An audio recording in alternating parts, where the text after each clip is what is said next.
here. And unfortunately, people don't use what you should use in a construction project or any project you're doing. You have a timeline. For a lot of these people, Monday's the timeline. You start here, you have to end here, you have to cover all your bases. And I think that that's what has to happen with this committee. You have to look at what you've got and what you can do with it, you know? And you have to look at it and let people know what your plan is. You know, and I think the more people know about the plan that you will accept. For example, I think that, quite frankly, I urge anyone like this, any of these committees, to come to all the committees that they eventually have to get approval from. Sit down with them and say, what are your concerns? Certainly, if it was size and scope, that should have been directed along before tonight. And unfortunately, I think, you know, the previous plan directed that, but that's neither here nor there. People have to look at their schedule. They have to know what they're going to do. They have to know the people that they're coming up against, quite frankly. Yeah, and they should have been here early. And that would be my suggestion to anyone coming in with a project. As soon as I hear it, I think, quite frankly, the town administrator should hand out a packet to any board that's being created, such as the police station building. They should know how they run their meetings. They should know who they have to come see. They should go forward, and they should know what's going on. I think that's part of the problems. People don't know the system, and when they run up against it, they think that the board is the enemy. The board is trying to act for the people. That's the way I look at it. Hopefully, in many cases, we certainly try to. Any of you have anything you'd like to ask? Jim, thank you very much. Thank you. Dee, Carol. I come at this from a very different perspective. I have no credentials whatsoever, except for that I'm a citizen who has quite an interest in the historic district. And my perspective is that I'm very community-oriented. My major in college was community services, and one of the things that I found attractive to North Reading, without even knowing it when I moved here, was the historic district, because it's almost an intangible symbol of a community. And I think that if you feel like you're part of something, then you have a little bit more of a positive outlook, I think. You know, and you see the history. This is my town. My ancestors didn't live here. Nobody else I ever knew lived here, but I've become part of the community, and I sensed that I could do that because people cared about it, and that was, it had character, and that was evident. And one of the pieces of that is the historic district that is the evidence of that. I think that's really important to preserve. I think it says, you know, where you're coming from. It says that you put thought into developing your community. I've always enjoyed history in and of itself, and I find it very intriguing to hear about all the different pieces of the history of the town and all the different layers. And all of that comes together to build a foundation for people who live in this community. And the thing about our center that's great is that the buildings get used, and it's a living history. And that's what I like about history. My favorite history, my favorite art is all functional history and functional art. And that's where my interest is that I would like to help that grow and help develop that. Thank you. Any other questions? Do you feel there should be other historic districts in town? I can see that there are places where there could be.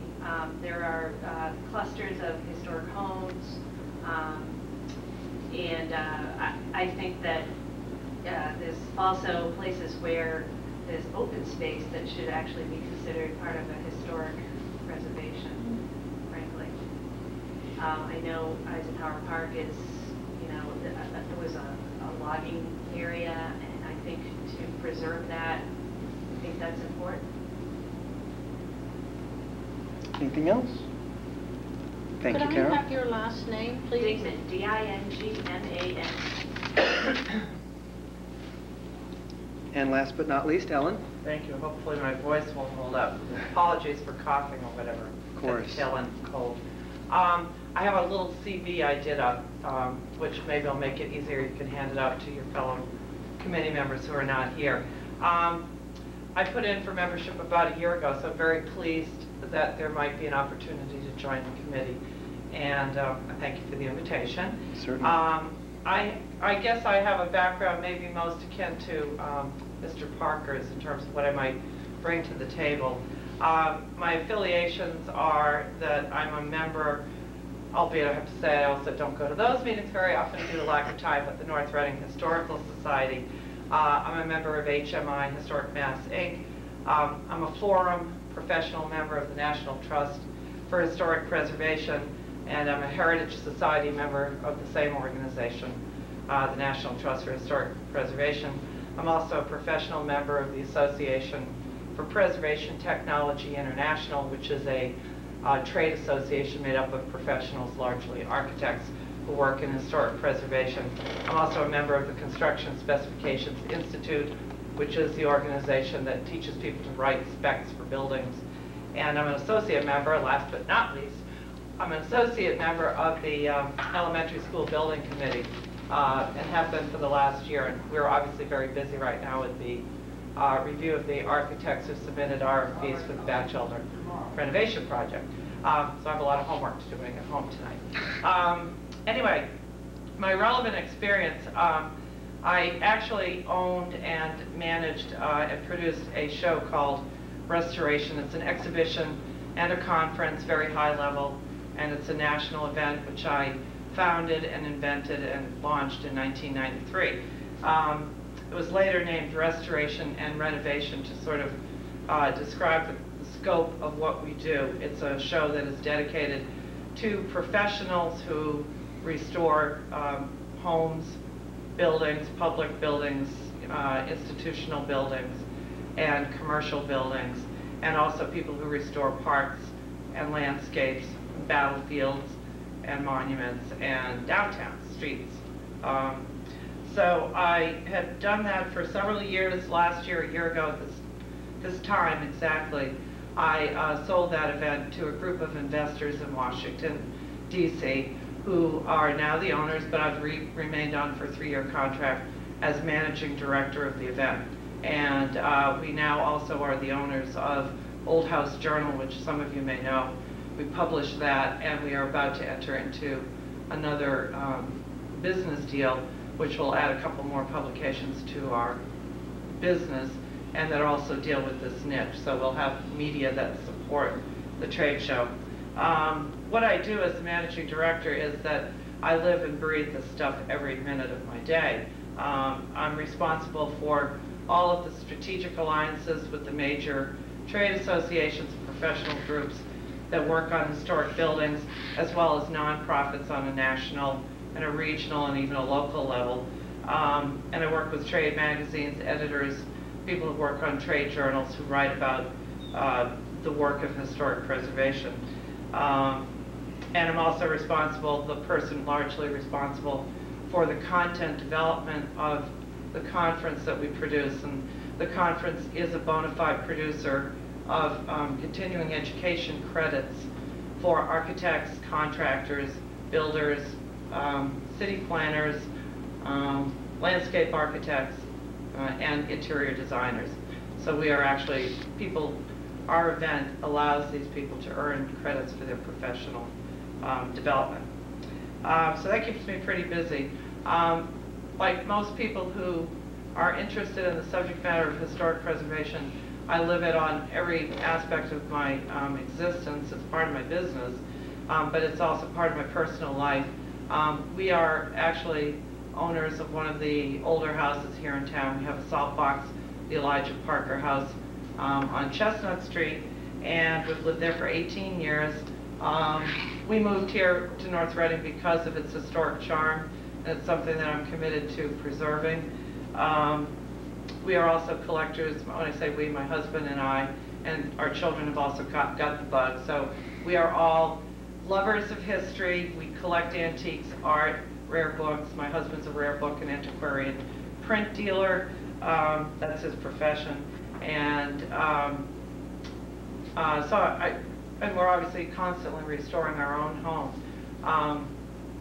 I also, excuse me, I guess I got into history and my love of history through my own training. I'm not, I wasn't trained in historic preservation, and I'm not even a student of history per se, but I am a student of German culture, history, art in a very large sense, sort of European culture, and that is how I got involved in history and enjoyed doing that. What do I see? I'd like to, I'm going to repeat some of the things that were said earlier. I'm very interested in strengthening the work of the Historic District Commission. I think it's very important what you do. You have a difficult job. We're coming up on some difficult decisions about buildings that are currently in use in the community, in the center, and I would like to be part of guiding that reuse in the proper fashion. I'm also actually interested in looking at other areas of town to be named historic districts, particularly the one I live in. My neighborhood's a great one, and I'm proud of it, and I'd like to preserve its character. I think it's a beautiful little corner of the town. And there are some others like that. I think there are a couple of little enclaves of historic homes that I think are very much worth preserving. And I'm trying to think what else I can say. So basically, looking at helping to shape the future of the town, I would also like to see, but it's outside the district, but my interest in the community's well-being goes beyond that of the district. So I am interested also in preserving some of the open land, beautifying Route 28. I'd like to see a more cohesive Main Street effort, and even though technically 62 is our Main Street, I'd like to see if there might be some work we could do there with the Main Street program on a national level. So we might be able to get some advice.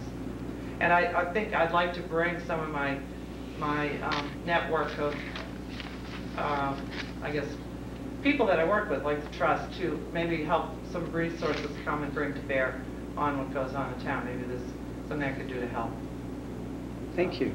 Any other questions? Yeah, Please. just for your information, Ellen, the Community Planning Commission a couple of years ago applied for and received a grant and had a consultant on board for Main Street, and through that created an overlay district which accounts for the architecture of the Stop and Shop, which had originally come in as a square box, and accounts for the renovation to the Walmart complex, which they intended to simply turn the key and open the old Grants building. So there was enormous work done on Main Street, and we hope to continue it on community planning.